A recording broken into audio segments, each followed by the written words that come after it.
Falando em dados, eu vou trazer alguns números que a gente levantou aqui para a gente comentar. Números oficiais, esse aqui é do OPAS, a Organização Pan-Americana de Saúde, em conjunto com a Organização Mundial de Saúde, que em 2019 eles tinham quase 1 bilhão de pessoas, incluindo 14% de adolescentes pelo mundo, que viviam com transtorno mental. 2019. Suicídio foi responsável por mais de 1 em cada 100 mortes. E 58% dos suicídios aconteceram antes dos 50 anos de idade. A gente tem também que transtornos mentais eram as principais causas de incapacidade, causando 1 em cada 6 anos vividos com incapacidade. Pessoas com condições graves de saúde mental morreram em média de 10 a 20 anos mais cedo que a população em geral, principalmente devido a isso, a essas doenças físicas que são evitáveis, a gente sabe, né? Sim. E o abuso sexual infantil e o abuso por intimidação são importantes causas também de depressão. Os números constatam isso, além das desigualdades sociais e econômicas, emergenciais de saúde pública, guerras, crises climáticas, entre outras ameaças aí globais, né, a estrutura que prejudicam a saúde mental. Esses números trouxeram, então, que a depressão e a ansiedade aumentaram mais de 25% apenas no primeiro ano da pandemia. Sim. Nós não temos ainda números, né, assim, pesquisa, na verdade, suficiente sobre a pandemia ainda, mas com certeza nunca mais será o mesmo. O mundo não é mais o mesmo. As crianças que passaram por uma pandemia, né, a gente ainda não tem assim uma evidência do real do quanto isso pode desenvolver um transtorno, sim. A gente vai ter que esperar isso, Thaís, mas esses números que você trouxe, eles realmente aumentaram, e eu acho que, de quando que é essa pesquisa? Essa de 2019, e agora eu vou trazer uma para você desse mês de março. A fonte é o Brasil61.com, ele diz o seguinte, que aqui no país, cerca de 19 milhões de pessoas sofrem com ansiedade e depressão, pesquisa realizada aí por uma empresa especializada em soluções de saúde digital, e aponta um crescimento de 1,290% em consultas psiquiátricas e de psicologia em 2002 no Brasil. Além disso, outra empresa especializada em soluções de saúde digital, a DocWay, realizou um estudo que evidencia um crescimento de 22,1% nos atendimentos totais de telemedicina e de psicologia e psiquiatria em 2022, ou seja, um salto de 2.852 atendimentos em comparação aí com o ano de 2022. O que você achou? Eu acho que hoje esse assunto está mais evidente do que todos os tempos, eu acho que houve, né? Eu acho que é necessário a gente refletir como que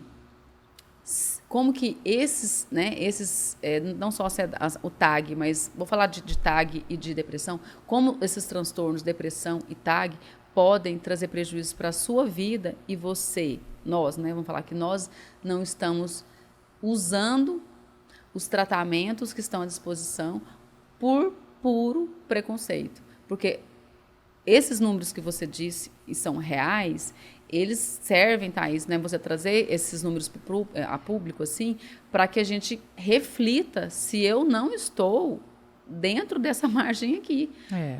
Em algum momento, será que eu faço parte disso e não estou sabendo? Porque eu não paro para me observar, para ver os prejuízos que eu estou tendo, para ver a minha insatisfação na vida, para ver a minha falta de prazer, para ver a forma que eu lido todos os dias com a minha rotina, de ser muito imediatista, de não saber esperar as coisas, de atropelar situações em que eu poderia ter um manejo melhor, mas por conta da minha ansiedade eu vou lá e já faço, depois me arrependo, faço alguns estragos. E de acordo com a Organização Mundial de Saúde, a OMS, cerca de 10% da população mundial sofre com transtornos mentais, o que corresponderia aproximadamente aí a 720 milhões de pessoas. O Brasil é o país que lidera esse ranking, inclusive, de ansiedade e depressão no momento, inclusive aqui na América Latina, com quase 19 milhões de pessoas nessa condição. Então, muita gente. É muita gente e é necessário a gente fazer Políticas uma reflexão, públicas. Sim, e fazer uma reflexão de que se eu estou inserida aí nessa margem, o que hoje mais, né, a gente precisa se conhecer, a gente precisa se questionar o que está ruim, O meu sono... A primeira evidência, eu acho que é uma evidência mesmo, da gente entender que algo não está legal na nossa vida é se o seu sono estiver muito alterado. Eu percebi isso. Porque o sono, ele é fundamental para regulador, né? Para tudo na sua vida, para tudo. Quem não dorme bem tem mais irritabilidade, tem menos foco, a memória fica comprometida, as relações lá fora vão ficar comprometidas, o meu trabalho fica... Então, eu tenho uma disfuncionalidade em todas as áreas da minha vida. Então, meu sono não está legal.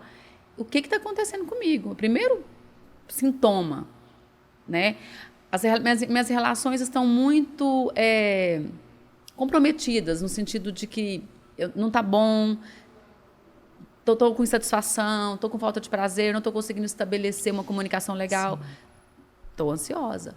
Então, eu preciso analisar de uma forma geral como que está para buscar ajuda agora.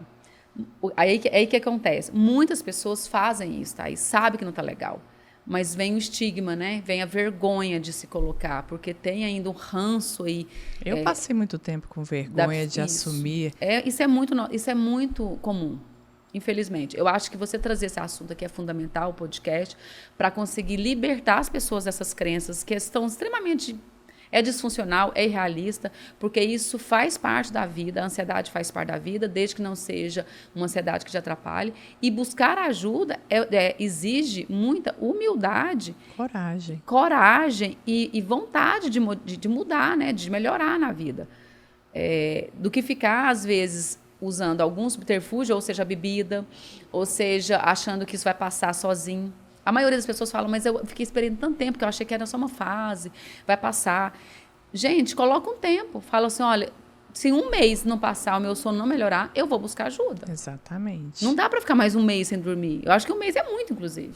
Falar em ajuda em políticas públicas, eu trago dados também aqui da Secretaria de Estado da Saúde do governo do estado de Goiás, que alerta sobre os cuidados com a saúde mental durante o Janeiro Branco, que é um mês que fica marcado ali, né, para os cuidados da conscientização. O governo de Goiás, por meio da Secretaria de Saúde, alerta a população sobre a importância dos cuidados com a saúde mental em janeiro, que é denominado Janeiro Branco. Em 2023, esse movimento teve como tema A Vida Pede Equilíbrio e faz alusão às consequências da pandemia da Covid-19, que trouxe à tona esses agravos mentais, entre muitas causas aí o vírus, obviamente, que a gente falou que era a questão real. Sim.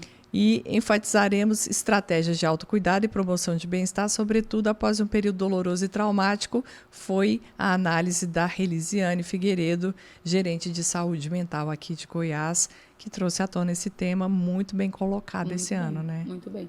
Temos mesmo, em janeiro a gente tem essa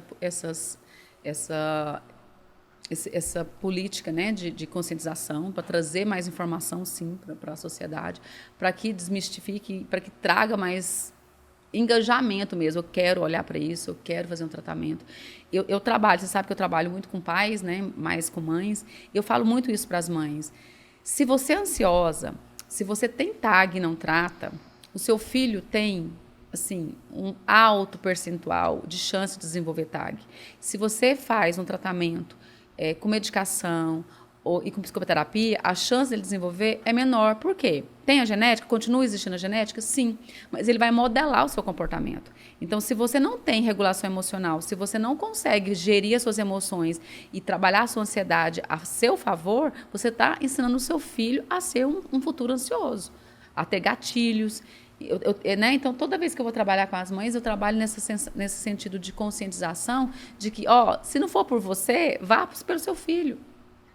Vá se desenvolver, vá se tratar, vai conseguir ferramentas para lidar com a sua ansiedade, para se curar, né, disso, para que ele não repita os mesmos padrões que você, que a sua família, que, né, é transgeracional, que as outras pessoas na sua família.